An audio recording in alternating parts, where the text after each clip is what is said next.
Baie dankie. Ons gaan saam lees uit 1 Petrus uit, as jy dit daar saam wil oopmaak, 1 Petrus 1. Petrus begin hier en dan begin hy vers 3 met hierdie ongelooflike woorde vir my. Lofwaardig is die God en Vader van ons Here Jesus Christus. Dit is hy wat ons in sy groot ontferming deur die opstanding van Jesus Christus uit die dood opnuut verwek het, sodat ons 'n lewende hoop mag hê op 'n erfenis wat nooit vergaan, besmet of verwelk nie. En wat in die hemel vir julle in bewaring gehou word. Ja, vir julle wat deur julle geloof, deur die krag van God bewaar word vir die verlossing wat gereed is om in die eindtyd geopenbaar te word. Jubel hieroor, al moes julle onlangs vir 'n kort tydjie deur allerlei beproewings bedroef word. Die doel was dat dit duidelik sou blyk dat die egtheid van julle geloof, 'n egtheid wat baie kosbaarder is as goud, wat verganklik is, maar nogtans met vuur getoets word, uitloop op lof en heerlikheid en eer wanneer Jesus Christus geopenbaar word. Hom het julle lief, al het julle hom nie gesien nie, en al sien julle hom nie nou nie, glo julle in hom, en jubel julle met 'n onuitspreeklike en heerlike blydskap, omdat julle reeds deel het aan die doel van julle geloof, naamlik die verlossing van julle siele. Ons lees net tot daar by vers 9. Daar's in die Nuwe Testament en eintlik tot 'n groot mate ook in die Ou Testament 'n geestelike dissipline, meestal eintlik in die Nuwe Testament, wat ek dink ons as gelowiges weer sal goed doen om amper te half herontdek. 'n Dissipline wat Petrus hier doen in hierdie gedeelte wat ons nou gelees het. Voordat hy enigiets vir ons begin leer, voordat hy met enige teologiese antwoorde kom, voordat hy enigstens vir die mense sê, luister, julle moet dit doen of dit doen, begin hy met wat in 'n groot woord, dit is 'n ou Griekse woord, doxologie is, 'n oproep tot lof. Psalm 150 is eintlik ook 'n oproep tot lof, 'n doxologie. Voordat hy vir hulle sê, luister, dis wie God is, dis wat God doen, voor hy vir hulle sê, luister, julle moet so leef of julle moet leef, sê hy, geseënd is God, of aan God al die lof, of aan God kom al die eer toe, hang af waar ek ook al jy dit nou sou vind in die Nuwe Testament, geseënd is God. Nie hier is wat jy moet doen nie hier is wat jy verkeerd doen nie hier is wat jy moet regmaak in jou lewe nie, maar heel eerste, geseënd is God, want God het reeds iets gedoen, nog voordat ons begin het. Hierdie is nie een of ander literêre vorm wat hy nou maar net gebruik om sy teks mooi te maak nie. Wat hy hier doen is 'n geloofsbelijdenis. En daai geloofsbelijdenis vorm eintlik die Christelike lewe, vorm eintlik wie ons is. Want voordat ek nog 'n tree kan vat, voordat ek nog kan dink, maar ek moet beter wees en meer doen, het God reeds gedoen. Voordat ek kan uitreik na die mens langs my toe, voordat ek kan die persoon langs my ondersteun en help, het God reeds gehelp. Petrus skryf hierso aan mense wat versprei is deur die hele bekende wêreld van sy tyd, mense wat swaar kry, daar moes waarskynlik in daai tyd 'n kort stukkie vervolging gewees het, lei ons af. So mense wat deur vervolging uit mekaar uitgejaag is, mense wat as vreemdelinge in hierdie wêreld leef, 'n wêreld wat hulle nie ken nie. En sy eerste woorde aan hulle is nie strategie hoe om die evangelie te versprei. Sy eerste woorde aan hulle is nie troos nie, is nie 'n oproep om te sê, wees net vasberade nie.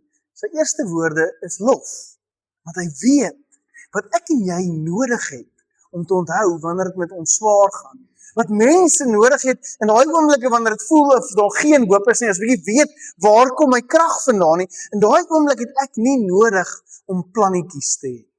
In daai oomblik het ek nie nodig eerstens om allerlei idees te hê van hoe kom ek hier uit nie.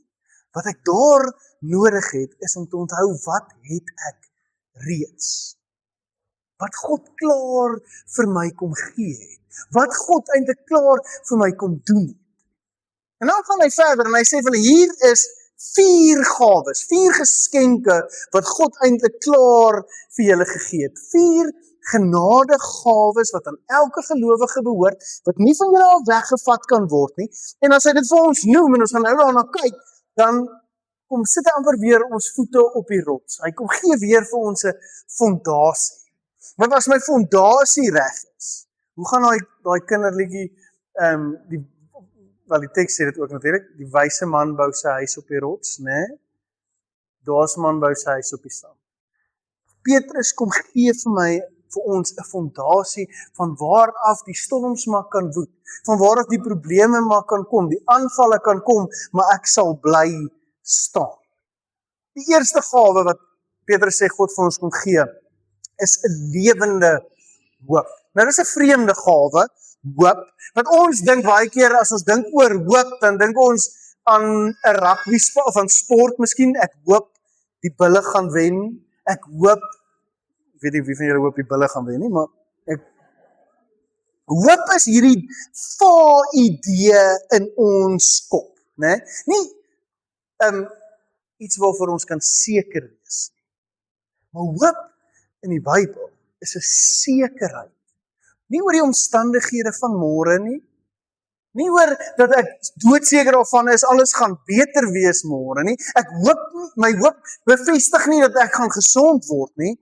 Maar hierdie hoop wat God vir my kom gee, hierdie lewende hoop, is iets wat gevestig is in wie hy is.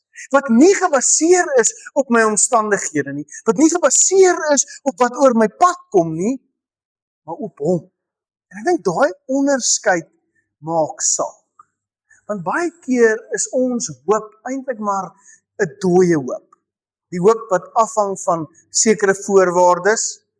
Hoop wat opvlam, maar dan as die diagnose terugkom van die dokters af, dan gaan daai hoop maar net weer weg. 'n Hoop wat staande bly solank as wat die verhouding leef, en as die verhouding weggaan, dan gaan die hoop weg.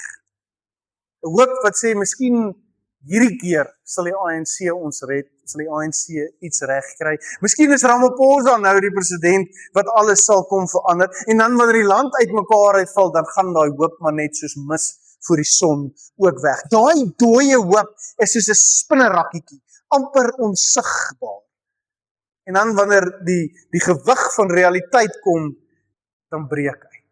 Maar die hoop wat God ons kom gee, Petrus se hoop is nie gebaseer op menslike krag nie, is nie gebaseer op voorwaardes nie. Petrus se hoop is gebaseer op laasweek, op Paasnaweek. Want Petrus het 'n dooie man uit 'n graf uit sien loop. Petrus het 'n leë graf gesien. Petrus het sy hande in Jesus se wonde gesteek, sy hande in Jesus se sy gesien, en dit is waarin sy hoop leef. Want hy weet, die woord, Christus, het die dood vernietig. So die opstanding van Jesus is nie maar net een of ander wonderbaarlike gebeurtenis in die verlede nie. Dit is die grond waarop ons staan. Dit is die fondasie van alles wat ek doen. Omdat hy leef, kan ek leef. Omdat hy leef, maak die verlede nie saak nie, en is die deur in die toekoms in vir my 'n bietjie oop. Omdat hy leef, verander alles. So ons hoop is nie 'n gevoel nie. Ons hoop is nie 'n warm ding hier in my hart nie. Ons hoop is 'n persoon wat die dood oorwin het en wat nooit weer kan sterf nie. Vir ons is dood nog steeds hier. Dood is nog steeds 'n realiteit, né? En is nog steeds 'n moeilike ding. Ons voel die skaduwee van die dood in ons liggame en in ons gedagtes. Ons sien dit as ons by begrafnisse kom. Ons sien dit in die mense wat ons liefhet. En ons probeer wegkom daarvan af. Maar die evangelie kyk nie weg nie. Die donkerste ding wat daar is in ons wêreld, die evangelie skram nie weg van dit af nie. Wat die evangelie doen, wat Petrus doen, is dit kyk dood reg in die oë en sê, hierdie is nie waar die storie eindig nie. Hierdie is nie waar ons hoop gaan om te gaan sterf nie. Hierdie is nie die einde van alles nie, want ons hoop leef ook in dit. In Christus is ons liggame dalk nog steeds swak, maar gaan dit ook opgewek word. Dis die eerste gawe wat ons het. En die tweede gawe wat ons het, is 'n onverganklike erfenis, wat nie verwelk nie, wat nie gaan weggaan. Petrus se eerste lesers weet van 'n erfenis. Hulle is Jode, so hulle weet van die erfenis wat die volk het, van die land. Hulle weet van hierdie beloofde land vol melk en honing wat aan hulle beloof is, wat aan hulle vasgemaak is deur 'n verbond, wat gevul is met seën van God. Dit is die erfenis wat hulle het, né?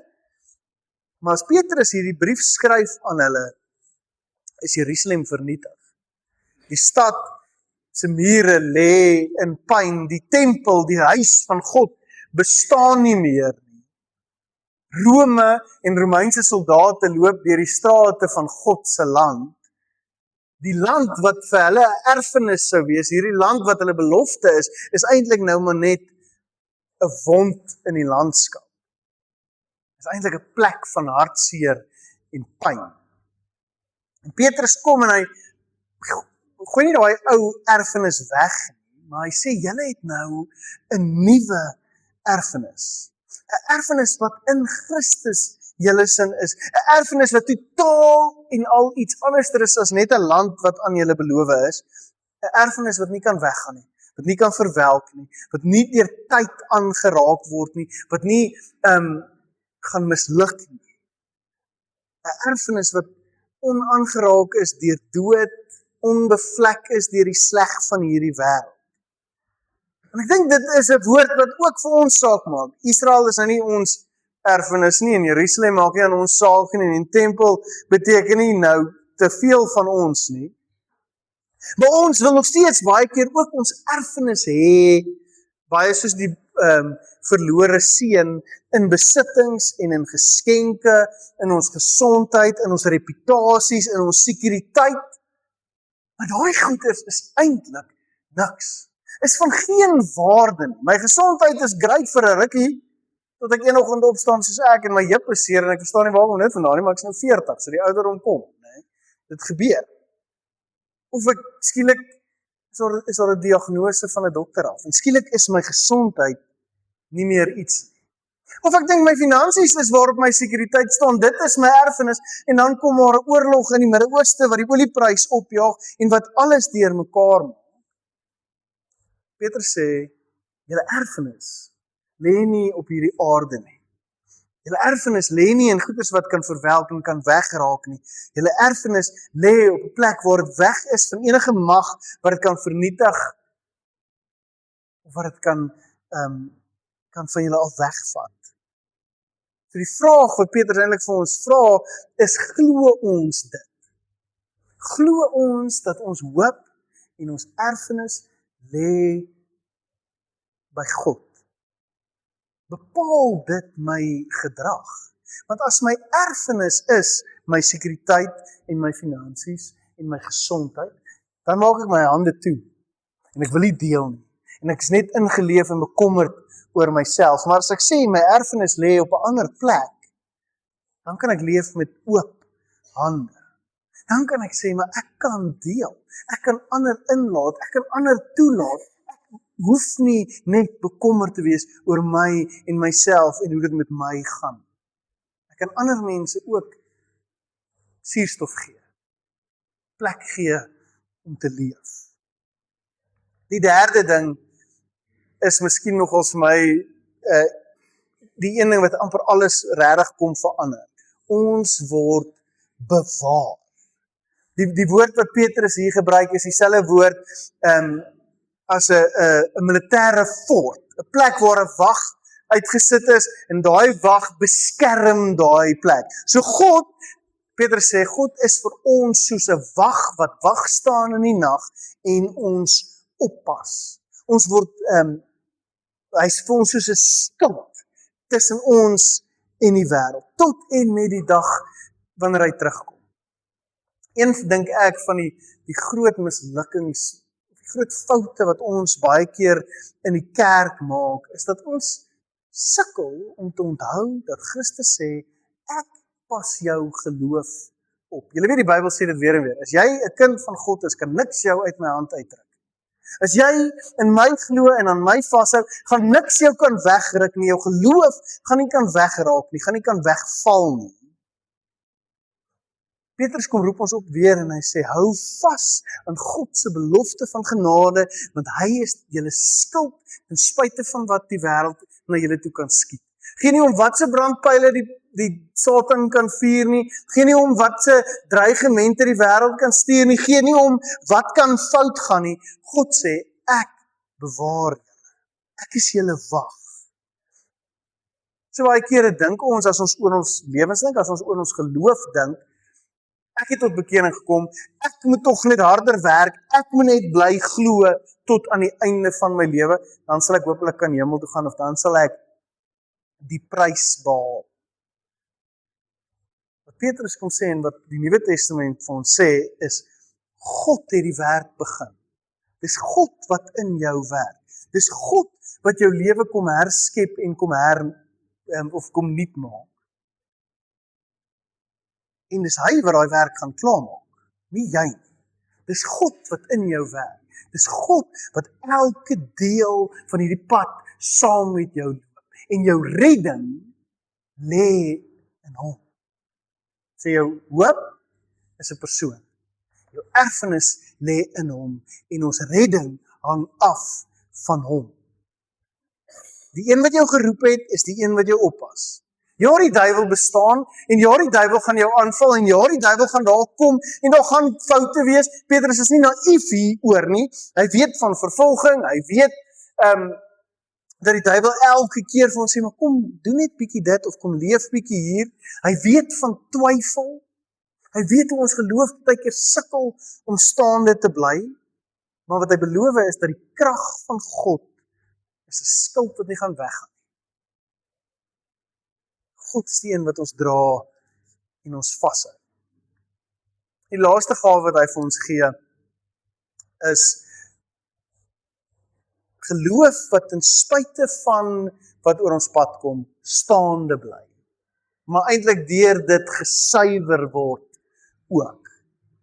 Petrus erken dat in mense se lewens en in daai tyd spesifiek, in daai oomblik was daar vervolging, maar elkeen van ons, daar kom sleg, daar kom siek, daar kom goed wat my geloof wil wegvat, daar kom goed wat my wil laat struikel, wat my wil laat twyfel in God vir 'n klein rukkie. En daarom sê hy, moenie bang wees nie. Inteendeel, juig daaroor, want julle geloof word hierdeur gesuiwer. Hy sê nie dis onbelangrik nie. Hy vat dit nie weg nie.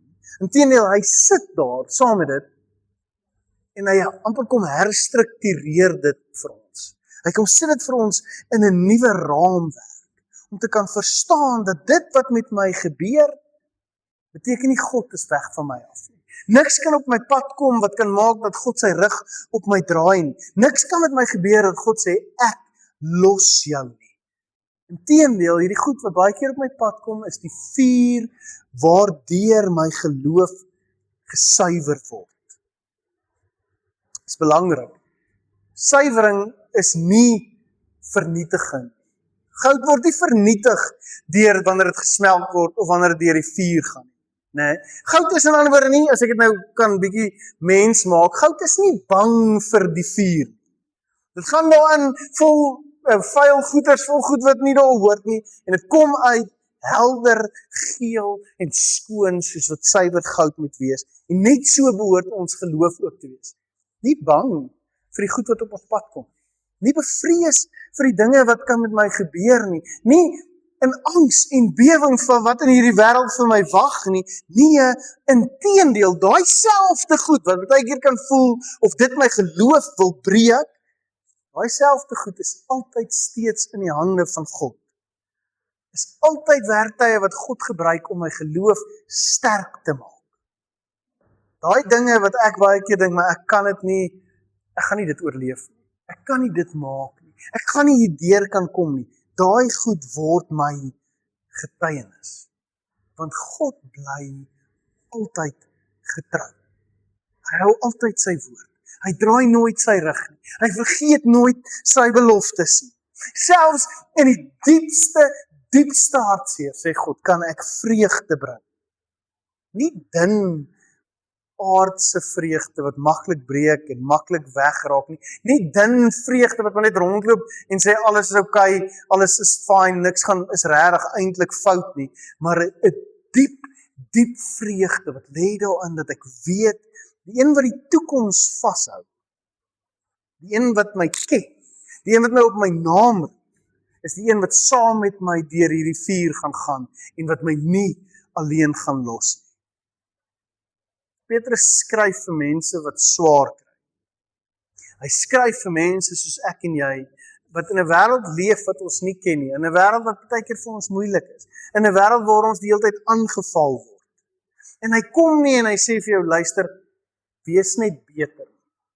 Hy kom nie en hy sê vir jou, gaan help meer mense, of gaan gee meer geld, of gaan doen meer goed, of lees meer Bybel, of bid meer nie. Hy sê, geseënd is God. Want God is die een wat in jou werk. God is die een wat die werk begin het. Hy is die een wat dit gaan klaarmaak. As ek wil weet hoe om deur hierdie wêreld te kom, moet ek onthou wat ek reeds het. 'n Lewende hoop, 'n onverwelklike erfenis, dat ek bewaar word deur God en dat my geloof gesuiwer word deur hom. Hierdie is nie goed wat ek doen nie. Hierdie is genadegawes. Dis gawes wat God vir my kom gee. Gawes wat my in beweging gebring het, gawes wat na my toe gekom het nog voordat ek geweet het ek het dit nodig. En ons eerste reaksie voor enigiets is geseënd is God. Groot is sy naam. Kom ons loof hom en kom ons eer hom. Eerste. Al die ander kom daarna. Amen.